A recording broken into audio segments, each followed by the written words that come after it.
So welcome everyone. Hi Rick, Sambhav, Badalji, Ashwini. Hi, welcome Thank to you. all. Thank you. Thank you. Hi. Hi. Good to see everyone. So today Taru may be joining on and off, but we'll start.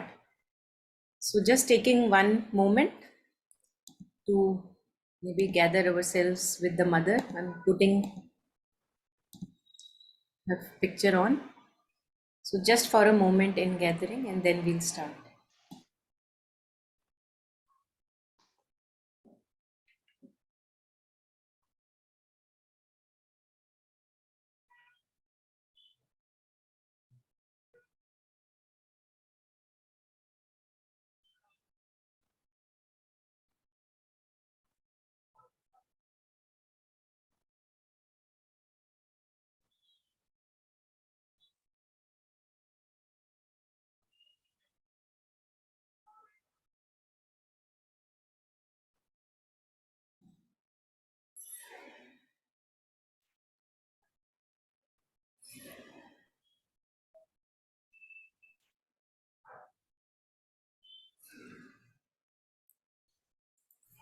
So does anyone remember where we left last? If any, Badalji, would you remember where we left last? Which page? I think it was 14.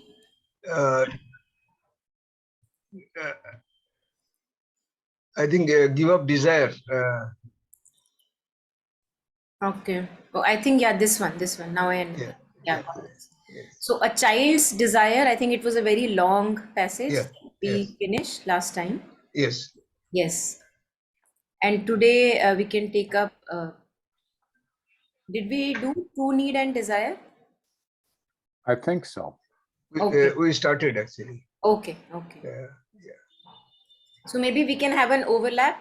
We can go through it and then share if anything new is coming up, and then go to the next one, which is give up desire. Yeah. Okay. Thank you. So would anyone want to read it out for all of us? True Need and Desire, page number 12, a sunlit path. Okay.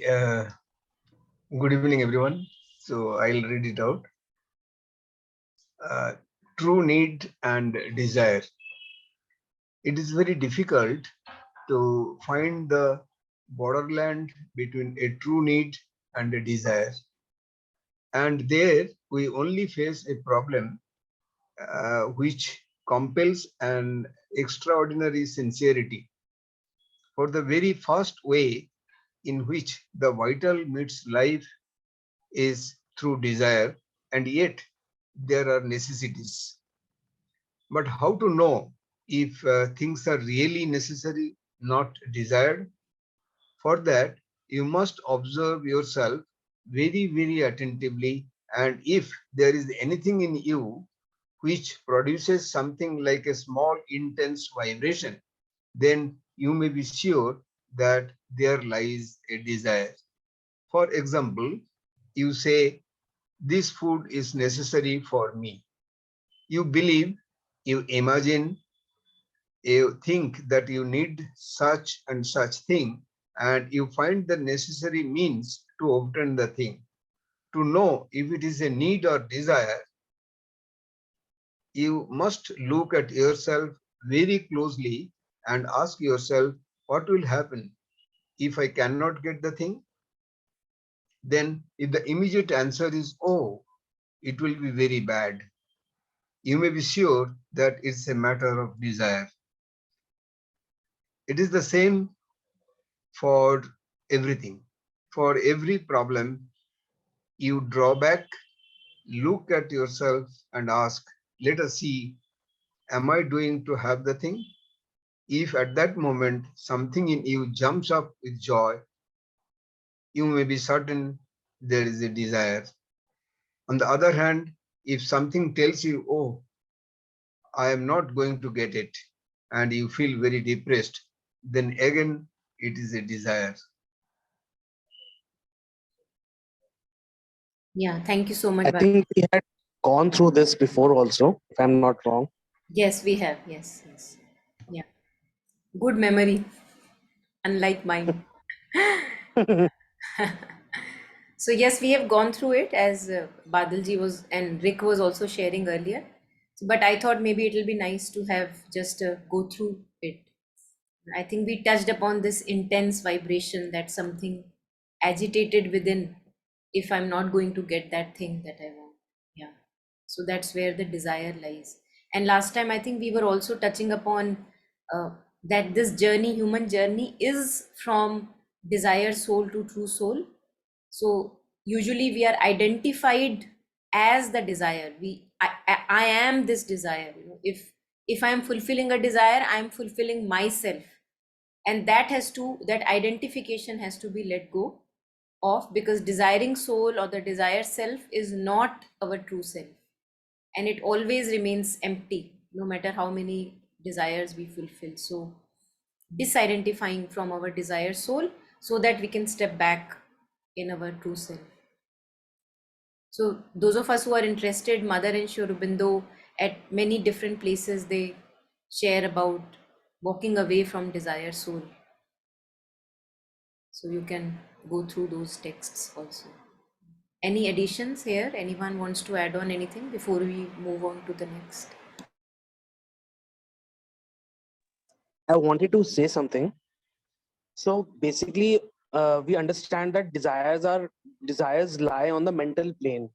Like there are many things that we want in life, we want for ourselves, but they are in thin air. So if we let go of desires which are just mental, then there is no harm. But if in this process we go on, and it comes to the body and the actual things that are around us, if we try to let go of those desires, then it might bring difficulty in our lives. So is that not true? What would you say to that? Thank you. No, I think that is absolutely true, and desire has a proper place. Mother and Aurobindo say that desire is the helper, desire is the bar. So last, I think we have touched upon this, but I'll share again that there is a collective living that we do. You know, so what I want, what everybody is wanting, that is what I want. Everybody is wanting this kind of a job. Okay, let me also want that. Everybody is wanting to get married, to get settled, have children, so-called settlement. and I also want that. So a desire would help me to recognize what I truly want.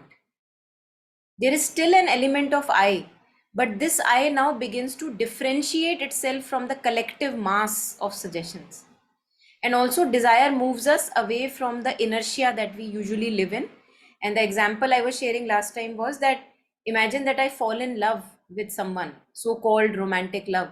So that will move me away from the inertia. I will get up every day, I'll get ready, go and meet the person. Otherwise, I'll just keep lying in the room, not really much engaged in the day to day activities, not really much interested. So, inertia happens in life. But when a desire comes, it makes us get up and do something. So it makes us active because we are pulled again and again in this inertia. So in that aspect, desire has a proper place in trying to form this temporary individuality, which we call as ego. That, okay, this is what everyone wants, but this is what I desire. And now I have begun to desire, so I get up and I move. And for example, a desire for a cup of tea or coffee makes us move from the bed or wherever we are sitting, and we move, we make an effort, it makes us do an effort. So that's the role of desire. But there comes a time in our life that we don't need outer ambitions to move us, something inner moves us. Then there is no need for desire. Then the desire becomes a trouble. It's like a burden that I'm carrying. So I resonate with what you are sharing, that it has a proper place. And desire is mostly not mental, it is a vital creation. It's coming from the emotional being, desires. And that's why it has a lot of aggression in it. Like if I don't get it, like I can even kill. Many a times, people kill if they have a desire or ambition for something. So that is more like our vital, the energetic part which rules the desire self, I would say. Of course, there is a mixture of thoughts as well, so mental as well, but mostly it is along with a lot of agitation, our desires. Right, right. Yeah. And they disturb us. And the very fact that they disturb us, it causes a restless feeling in our being, is the very fact, it's like a signal that it is not my true nature, because true nature cannot be disturbing, but a desire makes us restless and agitated, and all these violence and all that springs up in the being because of that. So that's not true to our nature. Yeah. Anybody wants to add on anything?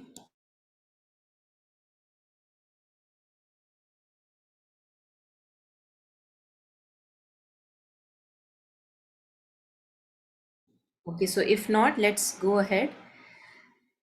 Give up desire. So yeah, let's take this one. Rick, you wanted to read, so maybe you can read this one. Okay. Give up desire. The Buddha has said that there is a greater joy in overcoming a desire than in satisfying it. It is an experience everybody can have, and one that is truly very interesting. Very interesting. There is a kind of inner communion with the psychic being which takes place when one willingly gives up a desire. And because of this, one feels a much greater joy than if he had satisfied his desire. Besides, most usually, almost without exception, when one satisfies a desire, it always leaves a kind of bitter taste somewhere. There is not one satisfied desire which does not give a kind of bitterness. As when one has eaten too sugary a sweet, it fills your mouth with bitterness. It is like that. You must try sincerely. Naturally, you must not pretend to give up desire and keep it in a corner, because then one becomes very unhappy. You must do it sincerely. Thank you.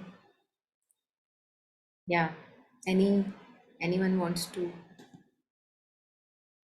share anything?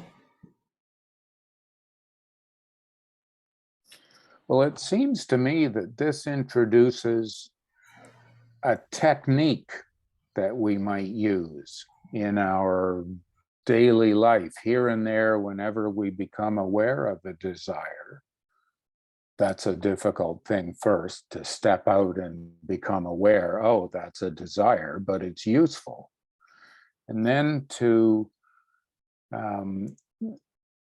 if one ends up indulging it, then look for the bitterness. Look for the fact that, oh, I've got it, but now am I truly happy because I got it? Or is there a little twinge, a little something of, it wasn't really that good, or it wasn't quite as good as I imagined it? And then seek and gather and remember that, oh, it wasn't quite so good, referred to here as bitterness. So the technique might be, first become aware of desire. And if you indulge it, which will happen, even if you're aware, oh, it's a desire, I might do it, I might not, I'm going to do it. If you indulge the desire, then look for the bitterness and then remember it.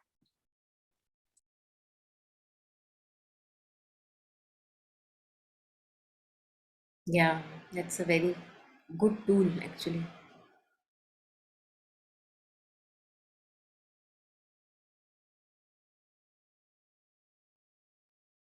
There's a cartoon, Peanuts Snoopy cartoon. Maybe some of us know about it.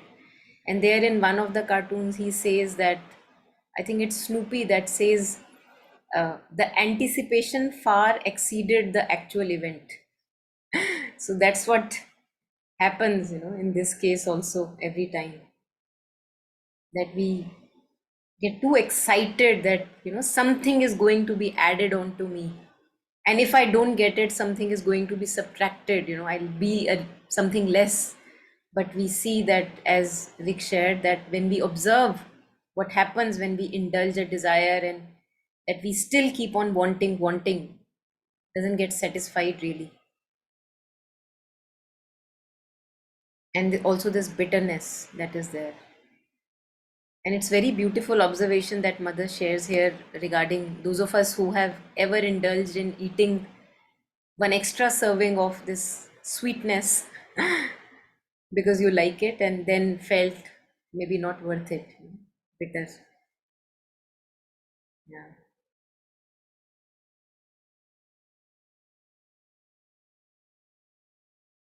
And also the last bit is very, very crucial too, that naturally you must not pretend to give up desire. So I think that's where lies the honesty and sincerity aspect that mother talks about on the path, is very, very important. That I have to be sincere, that uh, validate that yes, there is, I recognize that there is a ripple of desire, and it's not that I've become desireless. So one doesn't have to suppress, but one has to acknowledge and then find a way towards a greater height, greater light. So that acknowledgement, that validation, and being on the ground level, I think is very, very important as well. Because otherwise, one moment comes where I have the chance of indulgence, and then one just, like, out of frustration because one was suppressing, indulgence again, that leads to bitterness again. So we will get to know through our experiences, but yeah, not to be fooling ourselves.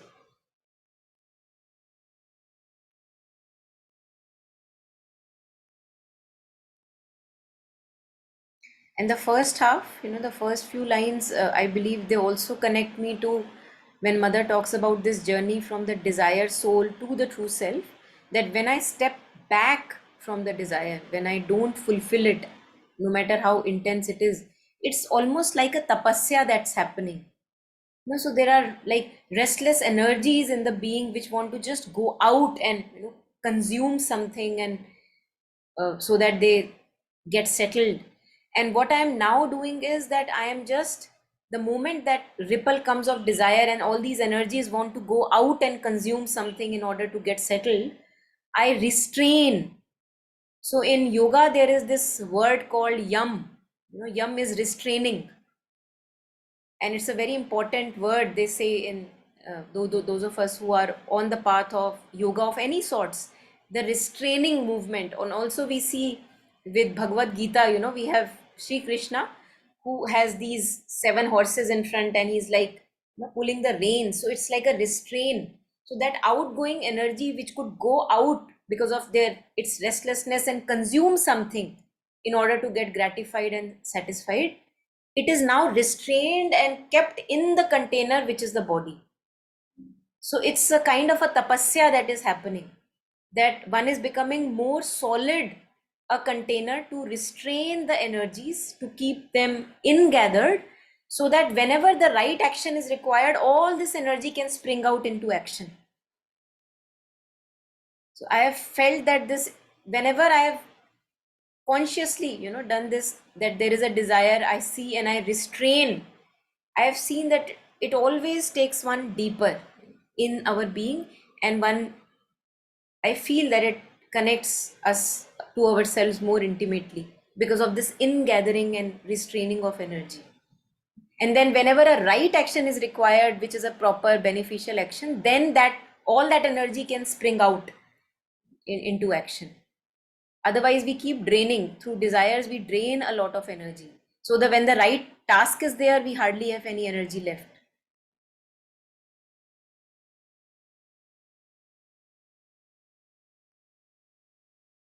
So this inner communion that mother talks of, that whenever I step back from the desiring self, it's like I'm stepping in the psychic being, which is satisfied without any indulgence. It is just satisfied within. So there is kind of an inner communion with the psychic being, which takes place when one willingly, because I want to, I know it is good for me, willingly gives up a desire. Not that mother is sharing this or Sri Aurobindo is sharing this. One has to understand it oneself, that why is it beneficial for me to step back.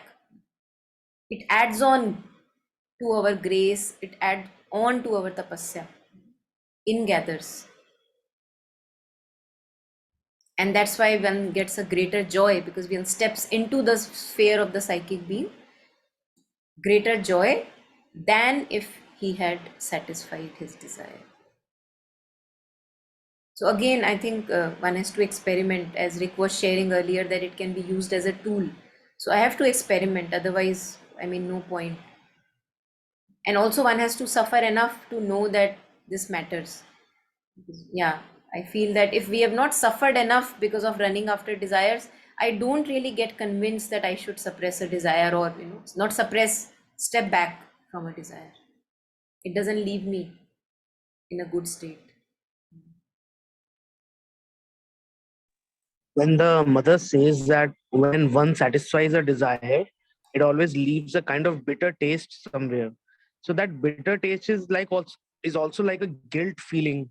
It's like a guilt that I succumbed to the desire and I could not stand up against it. So that could be like a thing, right? Yeah, yeah.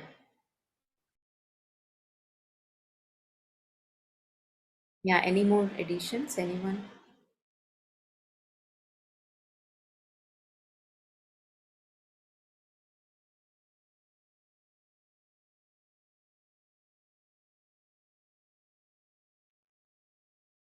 This ingathering that I was sharing about in the first one, that whenever we step back from a desire, a kind of an ingathering happens.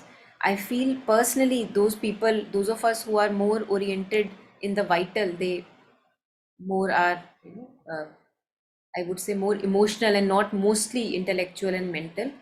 I have felt that there it is very difficult to restrain these energies, because they all the time they're kind of just like ready to jump out of the being and consume something or indulge into something, because that's why they feel settled.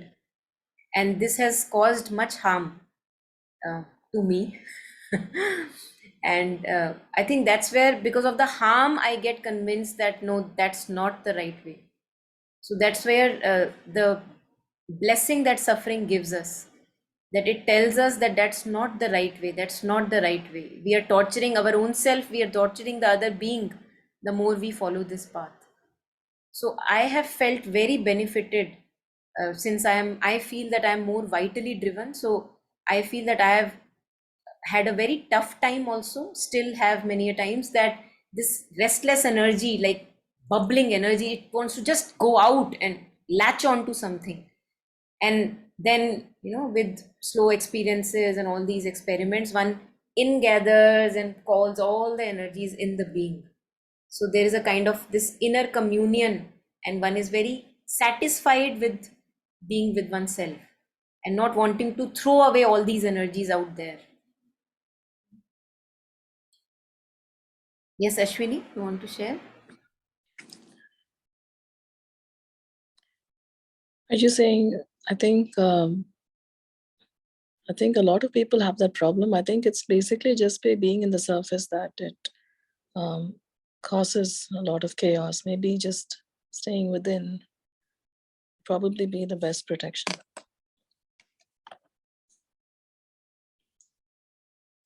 Yeah. But what I was sharing is that I'm not convinced of staying within, if not for enough experiences which have inflicted suffering. I'm not convinced.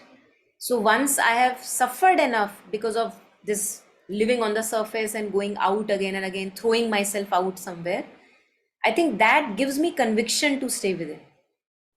Personally, that's what I was sharing, that otherwise, I'm not convinced. Why should I stay within? Things are okay.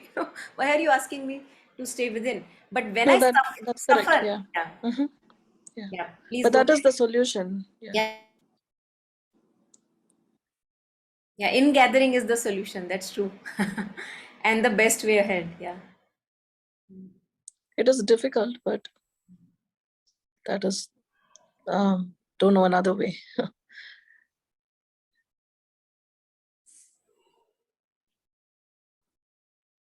Yeah. Any additions? Anyone? Yeah, I had read somewhere a long time back that, Buddha had said that if you want to walk on this path, like if you want to begin sincerely, the first condition is that you must accept that this, sansar is pain. Jivan dukham, like it had said that you must accept it fully. Like if you say, yes, it is, then come, I can tell you the next step. Otherwise, go, have fun, So I think this desire, like just listening to the conversations and knowing it very well as well, how it, what it is and what it does, it keeps us giving a false hope, right? That right now things might not look great. But, see, I'm working so hard, I'll get that next promotion. Right now, it feels like, what am I doing? But let me get my PhD degree and then, there'll be rainbows in the sky. So, as in, it keeps giving us a false promise that, yes, stay, do what you are doing, you will get it, right? That completion that one is seeking, that lightness that one is seeking, that, I have arrived, that thing that one is seeking. So I guess like in that way, then desire is a tool to kind of, a nature's tool to make sure that we don't go anywhere else, right? Have this, have that, technology, there is no end to it. I don't know, like if you go on Amazon these days, right? If you just say steam iron, or I don't know, a stepping stool, there will be 150 variations, right? Like there's no end to it. And then you spend 3 hours looking for a thing which you'll probably use for 5 minutes, for example. So we don't see where is this taking me? Why am I doing this? What has it given me? Because it's so enchanting and the promise is so luscious, so juicy that it feels like, yes, that's the nature, right? It just comes and covers you up, right? It doesn't leave room for, okay, does that make sense? And then on top of it, we call ourselves like very intelligent, right? Very accomplished, intelligent. And yet we don't see that it's not happening that way. Like it would not be given like this. This is just a ploy. This is just a ploy. Have I not been fooled enough? Right? In Upanishads, I remember once reading something in which, it was talking about Maya, like, the illusionary thing, which is, again, I would say synonyms with desire, right? Maya operates a lot through desires. So it said that, okay, you've gone through a certain things and then you say, okay, I'm done. I see this makes no sense. You turn your back. And it said the moment you turn your back, a hand comes and grabs you by your collar, through your neck, around your neck, that where are you going? Come back. You have tried maybe 10 varieties of mangoes. Here, take the 11th one. This one you will love. And you're like, really? And you go jumping back, okay, let me try that. So that it just grabs you again and again and again. So just that seeing now that it's just a way of keeping me back so that I cannot reach the truth, because nature, it just likes to continue, right? It doesn't like changes as such, although there are so many changes, but intrinsic changes, right? Like superficial changes are okay. Yeah, thank you.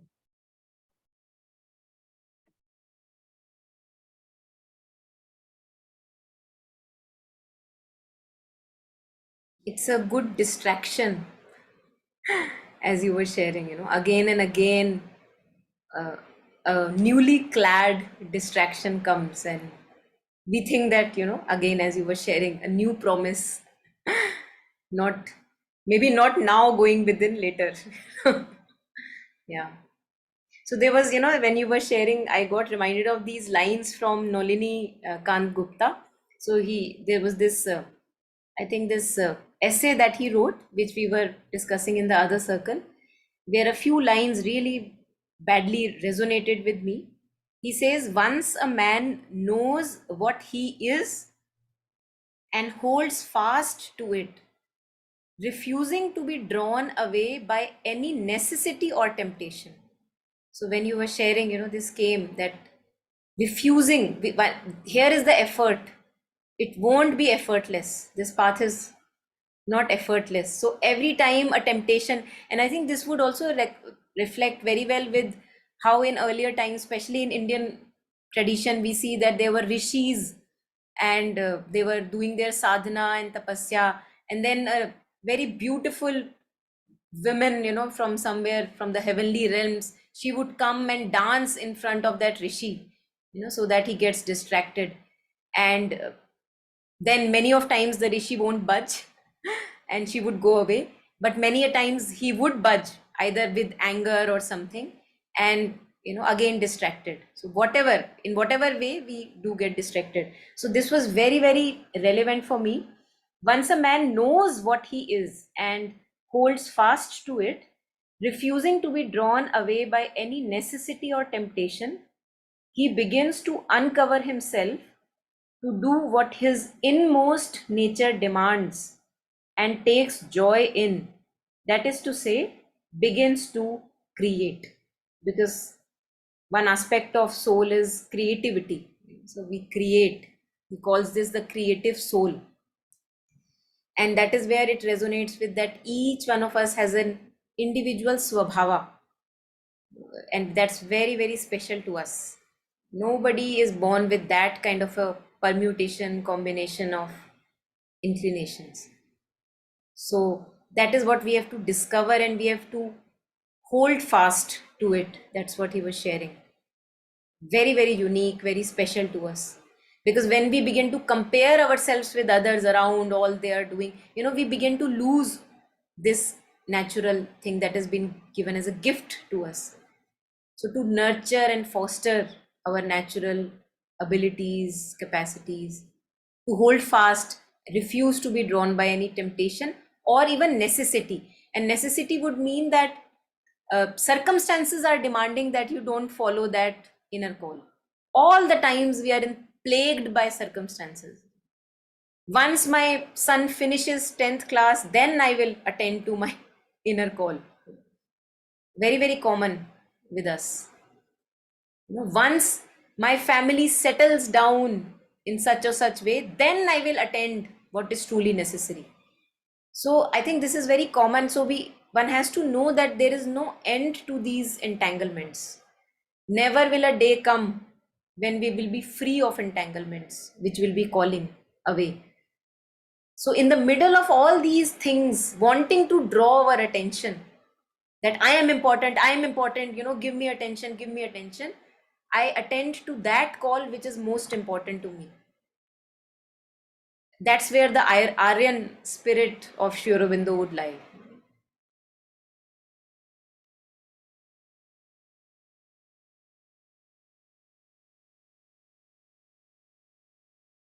And then I think life is fun, no matter how difficult it is. When we make this effort to listen and follow and foster, nurture ourselves, it actually becomes, each day can be full of adventure. One is not dragging down through life like we begin to drag when we become adults because of necessities and other things that have to be done.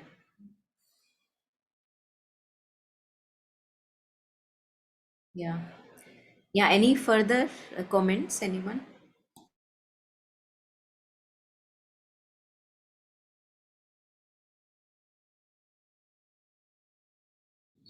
Okay. So, assuming there is nothing, going ahead.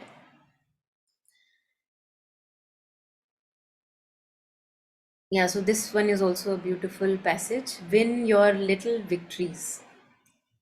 Yeah. So, would anyone want to read it out for all of us? I'll do that. Okay, Sambhav, please go ahead. Win your little victories.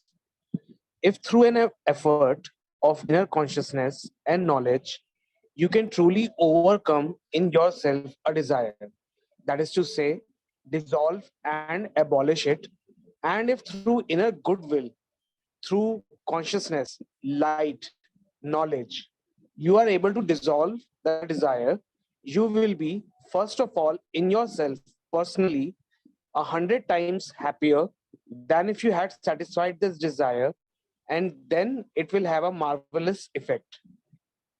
It will have a repercussion in the world of which you have no idea. It will spread forth. For the vibrations you have created will continue to spread. These things grow larger like the snowball. The victory you win in your character, however small it be, is one which can be gained in the whole world. If you really want to do something good, the best thing you can do is to win your small victories in all sincerity, one after another. And thus you will do for the world the maximum you are able to. Thank you, Sambhav. Yeah, anyone wants to share anything?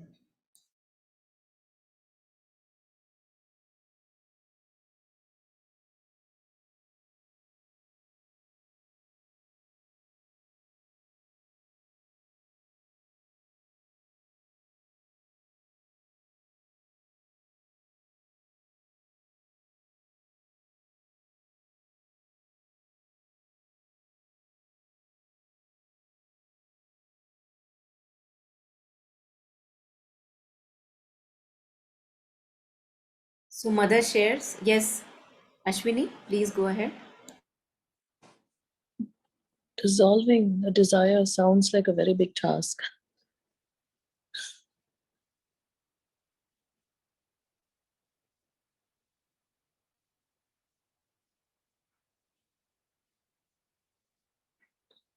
I cannot do something because I want it, and then I don't do it. But does that truly mean that I have overcome it? I'm yet to have that experience, I think.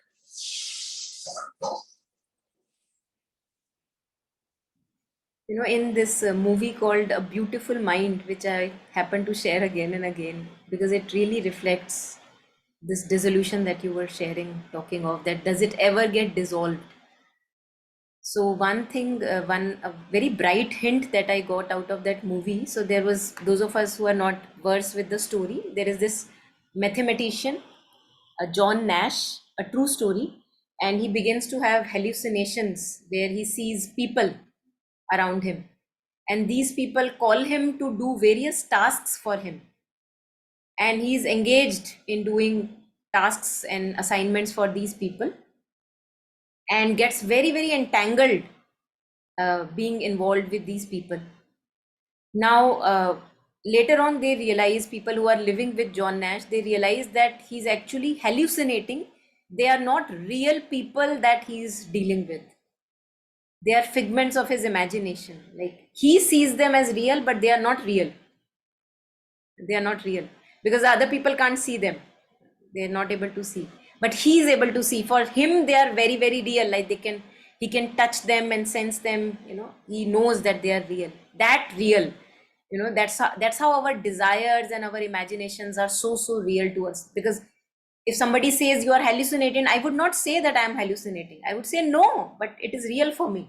This imagination or desire, this want, need in my life, this is very true and real for me, concrete. So towards the end of the story, just skipping through the movie, and towards the end of the story, he finally gets a Nobel Prize, overcomes through his willpower and effort all these hallucinations, and he's shown walking with a professor in a university, and that professor asks him that, so are you really beyond it now? Have you overcome that you were going through, or do you still see those people?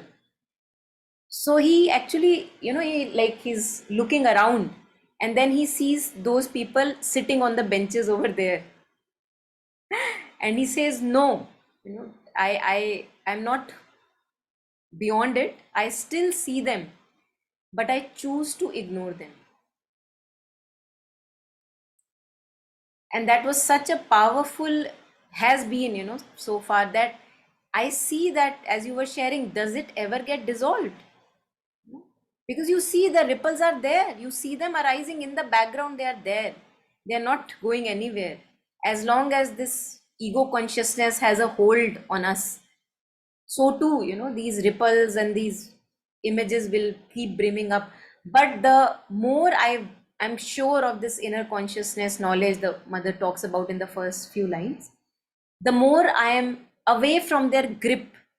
Now they may be sitting on the benches, but I know for sure that I am not going to believe in them. So the grip they have over me gets loosened up. Because earlier I was fueling them through my belief in them. I was believing that they are going to get me something. Now my belief on them is gone. They may be sitting, they may sit in my room throughout the day, but I am sorry, had enough and not going to give any attention. So if we stop this, what do you say, supply of fuel, we, as if we are fueling it. The more I believe in them, the more concrete and stronger they become. And the more I reduce this supply of the fuel, they have no power. They may still be there in the background, but they won't be, I would not be in their grip, but I would still see them. I am not sure when comes a stage where you stop seeing them. Because we do see the ripples of these background chatter that is there. But slowly, I believe that the more we put ourselves in the right work, all the energies channelized in the right work, then they don't matter that much as they used to.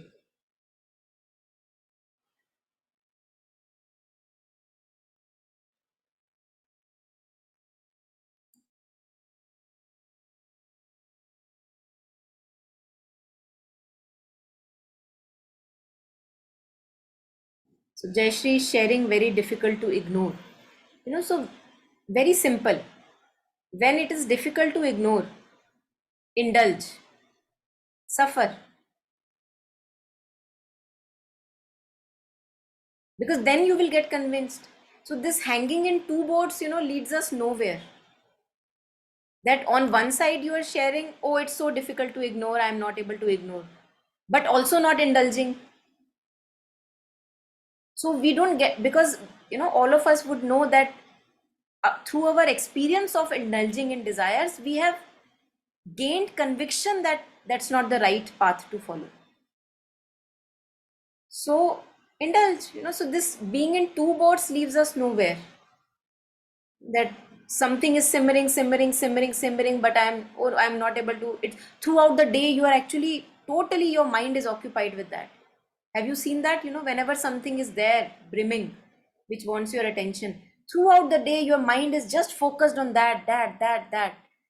So that's not a very beautiful state to be in.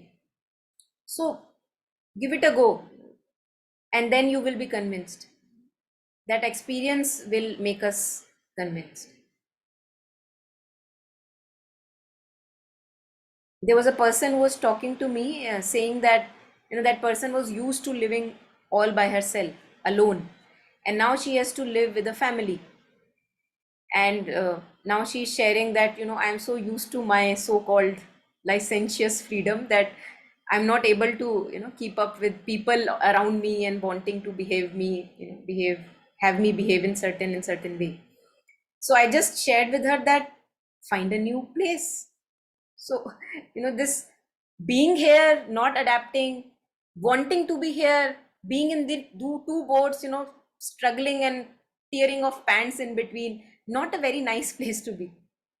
So find a new place. If you want your freedom, find a new place, get a new dorm or wherever, a studio, an apartment where you can have your whatever you want. But this cribbing about it, I think this really is a very waste of energy, really. Yeah, please, anyone.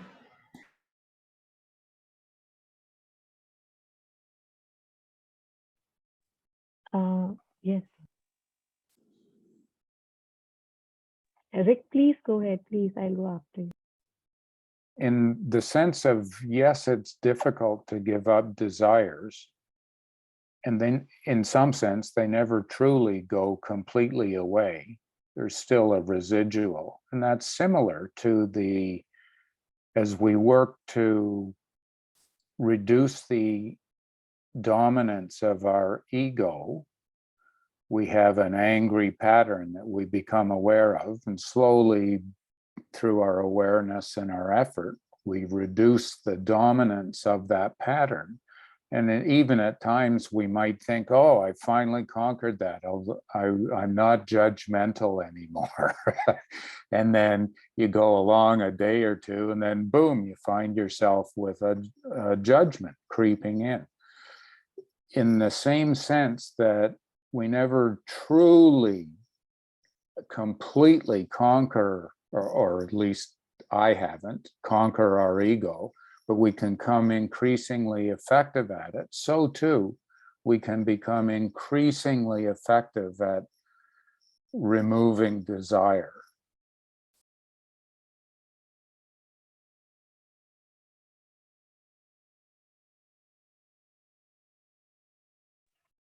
But things do come back. So just hit them again. Absolutely, yes.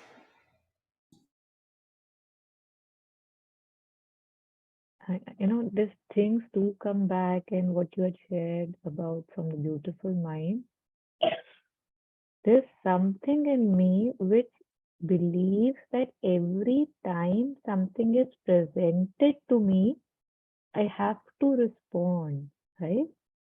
An image, a thought, a feeling, an attraction, a craving.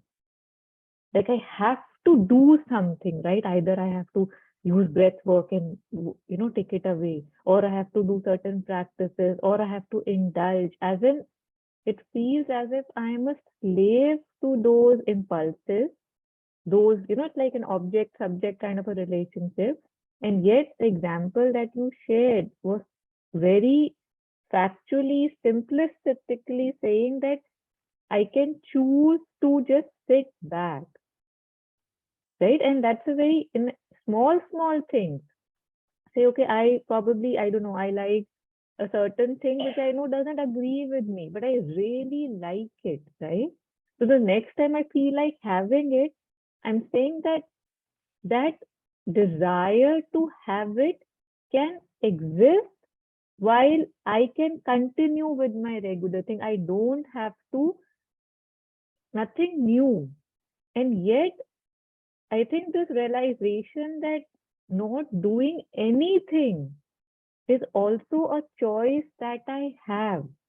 Okay, that movie is playing in my mind that, when I'll have this, oh my God, it will be so delicious, oh my God, which is nothing, just an illusionary thing as it is, because it has never satisfied me and I know that.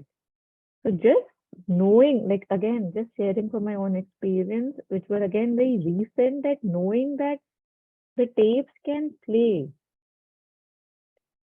and you can, if you want to see them, you see them. If you can also, just if you just divert yourself, you don't even see them.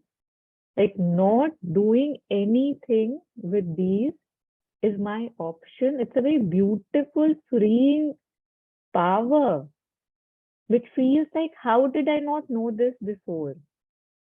Action, reaction, reaction. And yet there is this thing that, no, I don't want to react. There is something thrown at me and I don't want to react is very liberating. And on, what Jayashree was saying, what you had responded, just again, nothing new, but the way I'm living, that too is very difficult. It's just that I'm used to those certain ways. So I say that the new way would, it feels so tough. And again, everybody's story. But if we honestly see the way I am, at least I can begin to see that this is difficult too. And you know how they say that, I don't know, struggling, suffering, as in suffering, you just keep suffering. But when you struggle, like when you attempt to get out, there's at least a hope, a light at the end of the tunnel that maybe there it would not be so hard. And yet, because it's just different, which is again in all new situations, it feels tougher. But we really don't know whether it is tougher because we haven't been there. And just because everybody is doing it, or I've, experienced something or been with somebody for, I don't know, 20, 30 years, doesn't make it okay. I do, if I look at it with a little bit of sincerity, I see my own difficulties, struggles in the comfort zones as well. Yeah, thank you.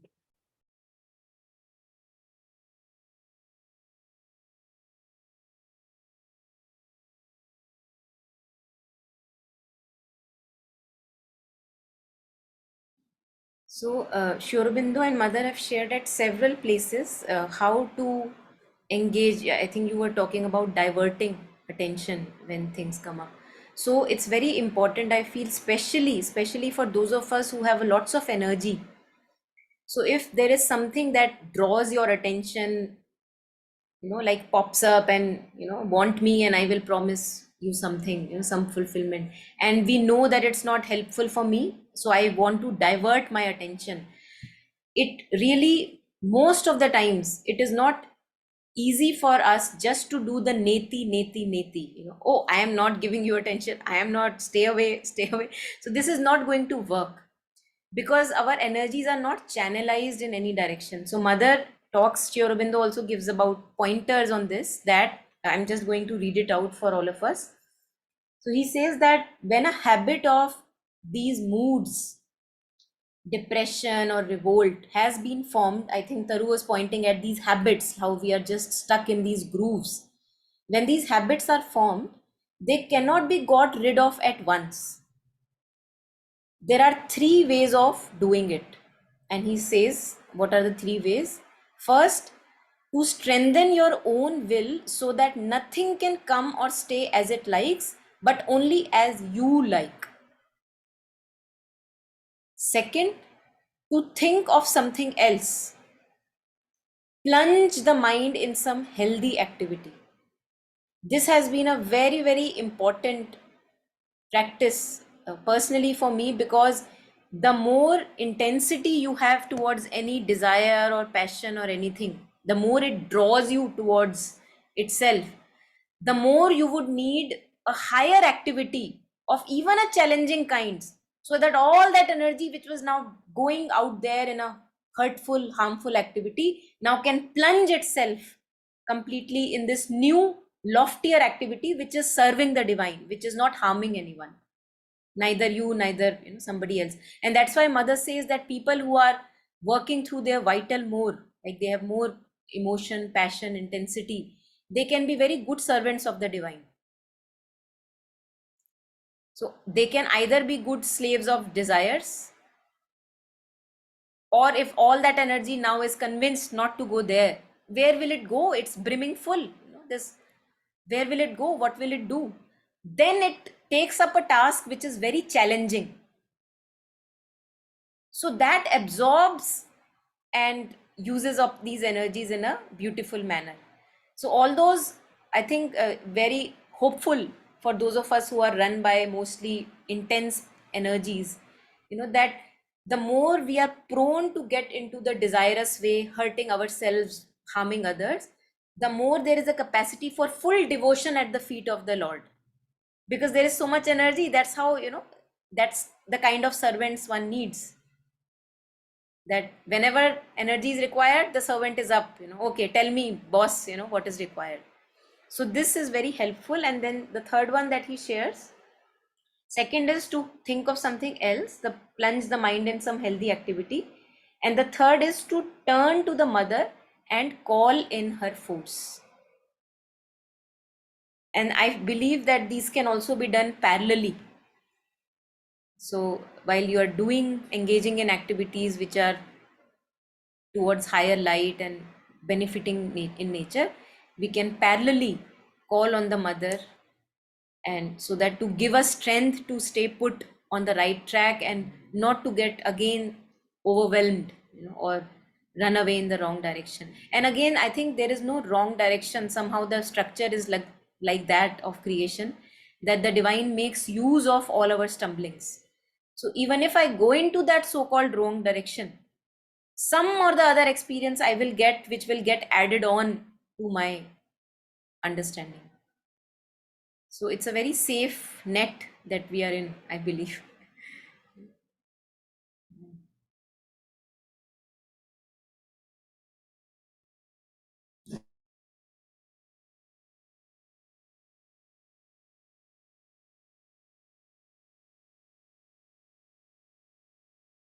Yeah, anything else, anyone? I think talking about the passage as such, a lot of times, most of us, we are like, there's this thing wrong with that person, that is wrong with that person, right? We have issues, little bit personality and stuff, or more. And yet, how this passage just tells you to go inwards, right? That if you do your bit, the small things that you can see, your little victories, which honestly, when we are able to be that victorious, we usually just brush it off, right? Because, oh, that doesn't matter anymore. Because then you have overcome something. But I mean, I have this much energy, right? And rather than spending that energy wondering why this person, this person does this, that did, where is the world going, what is the person or, life or the seasons doing, if I can focus the same energy as in seeing my issues, which I am aware of, if I have a little bit of honesty, if I can, spend that energy fighting my demons, my battles, that's such a good use of my life and time than pointing fingers where I'm just, taking on more karma and negativity. And it's, the way it's said, it makes it so much more powerful, right? That it will spread forth. You have no idea. The vibrations you create, they will continue to spread. I remember once, I had read a book on soul planning, as in, how the soul decides what he needs to do and how when he takes the body and stuff. And in that, it said that there are certain experiences that the soul is looking for in each birth. And every time, say you're able to accomplish something, say even once, say if you were able to touch a space which you couldn't do before, there will be a check that, okay, no, done that. And even if you fall back, now something in you knows that I have touched that space. So that thing is considered done. So as in not to discount that, not to be very arrogant about it, of course, but and yet these little victories, they mean much more than we can think they win. So the effort that they need, we were talking about effort, it's worth it. And a lot of times we also have a desire that what do I do, right? What's my place, or how can I help? So if I get myself out of the picture, or if a little one drop less poison in the water makes it less poisonous. So just it's very, very powerful and very, as in, a lot of times there could be things which are there, which are beautiful, but you don't know what to do about them. And yet I feel this is very practical if one wants to actually work on it. And yeah, thank you.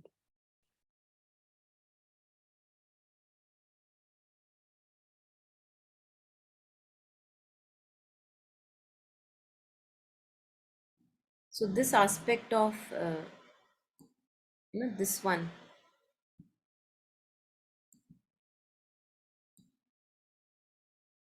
it will have a repercussion in the world of which you have no idea. It will spread forth, for the vibrations you have created will continue to spread. These things grow larger like the snowball. So I remember reading and hearing about this, that mother shares, and Alugda propounds on it, that it's like there is a world of desire out there. It's like a big world of desire. And if we make one little victory over our own desire, that today I am not going to be in the grip of that one, we are actually doing a social service. Because we don't realize, we usually consider social service when we are distributing food or money or things like that, this outward charity. Of course, that has its proper place, but this is a charity which is not even seen. So one step away from my desire, my desiring soul, and I have created a ripple in that big, huge world of desire, which is a bother for everyone. So it really creates a big thing, which again, as mother shares, which you have no idea. So we don't realize that one step above and beyond my desire, it's a social responsibility that I am serving. Sitting back at my home, nothing doing, something all inward, everything is inward, and yet you're making a difference. And just like that, mother also shares that if you live with these desires, if you are a very desirous person and all the times, consuming and wanting to fulfill, then even when you die, when you drop off the body, your desires actually, they piggyback on somebody else, and they would consume through somebody else. Now, would you ever want to do that to somebody? That you are gone, but your desires are actually living through somebody. I think it's a very ugly sight if you think about it. So, better to deal with it right away before we drop the body dead.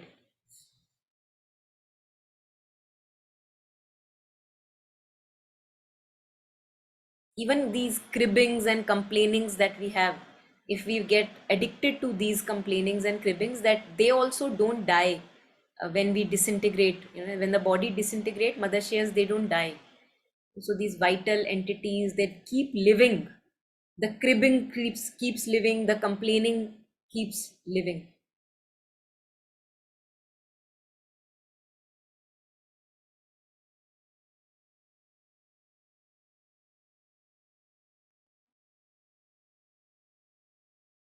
And also, why would I walk the path, is because it's actually so much joy when we work on these little victories and inward progress. it brings us so much joy. As mother shares, progress brings us joy. So these little victories make life worth living. That is again keeping us self motivated.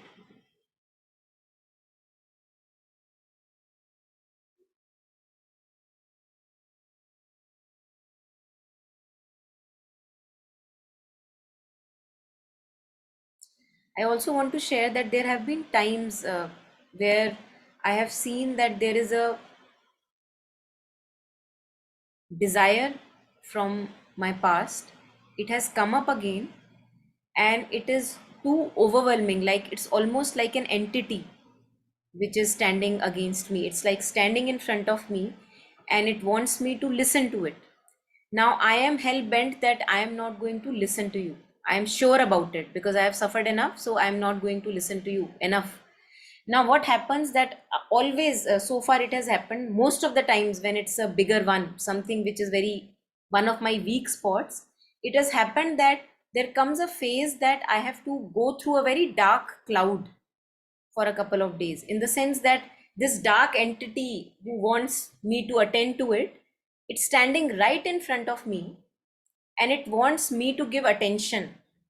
But now there is a conviction that no point, not at all, I'm not going to do that. So but since the maybe the strength is not that much and the power is too strong, that power from that desire or ambition or whatever, that wants attention, I have always, I remember that I go through these patches of almost like I have to become like a log of wood, like I don't move at all and keep calling mother, mother, mother. Inwardly I'm just calling mother, mother, mother, and I know that this cloud will pass because I'm not giving it any attention. So there have been times and they have been very, very frequent, and whenever they have been such times, they have been very progressive also, because they have given me more anchoring always with the mother, because so as if, like a tsunami is coming and you are just holding on to mother's feet and not letting go, not letting go, not. So it's almost like that for me, and I have to just absolutely incapacitate myself for a couple of days, can't indulge much in activities that I usually take care of, reduce a lot of outward interaction, and keep holding on to the feet of mother and let the dark cloud pass. So yeah, I think that comes again and again. But one thing is there, that there is an acknowledgement that no more giving in. So that is there, that no more giving in to these demands. Ho gaya, I'm done. I'm done with you. So that acknowledgement is there, and then mother helps, whenever one sticks to the mother, as Sri Aurobindo was sharing, call her help and not given and yield in to those demands, then it comes and just passes loud like a dark cloud, and one can have a breath of relief after maybe a couple of days, at times hours, or depends on the situation. Yeah. That's a very helpful illustration, holding on to the feet of the mother. Thank you. Yeah.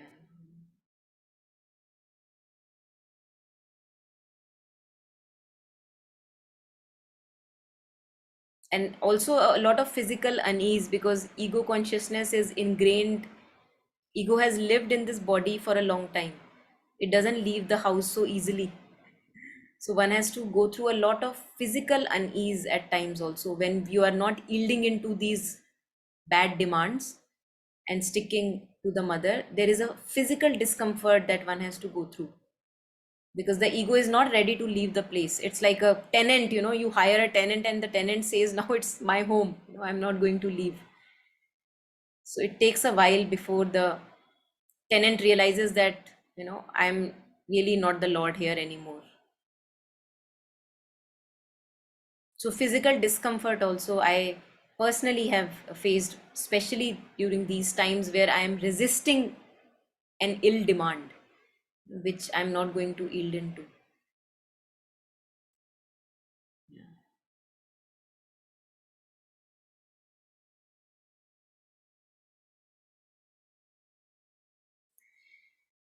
Okay, so we are on page 14, win your little victory. I think maybe we can stop here also for today and take the next one, change yourself first, maybe the next time.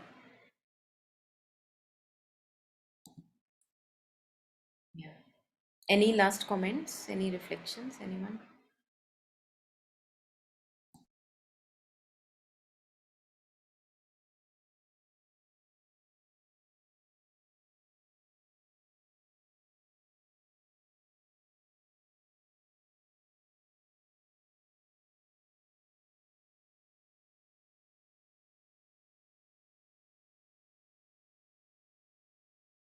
I think this is all very practical, as all of us were sharing, and in our day-to-day interactions, that somebody says something to us, and you, out of a pattern, you feel like just blurting out a word, which is sad word, which is not required maybe, and you immediately, the moment it arises in your being, you stop. You don't let it pass through this gate, and knowing that it's just out of a bad old pattern that it's coming until here and not really that I want to follow it. That is a little victory, that you didn't. And as Sri Aurobindo shares, he was a gentleman. Many people talk about, his personality. So he said that don't say any word or don't do any act that would consciously, that that would hurt anyone. So in our following our old patterns and habits, we many a times blurt out things which are sad, which hurt other people, which also we don't feel nice about it. So the moment they are about to, be out, we can have a little victory over here. Yeah. Okay, so thank you everyone. Thank you for listening and sharing so patiently and being here. So just taking Thank one you. Thank Thank you you. so much. last moment Thank you, before. Thank you. Monica. Thank you, thank you. Thank you, Monica. Thank you. Just taking the last moment to share the merit with everyone, just for all the beings in our family, around us, and outside everywhere. May all of us move towards greater and greater light, and sharing the merit today with everyone. May we have greater contentment in ourselves.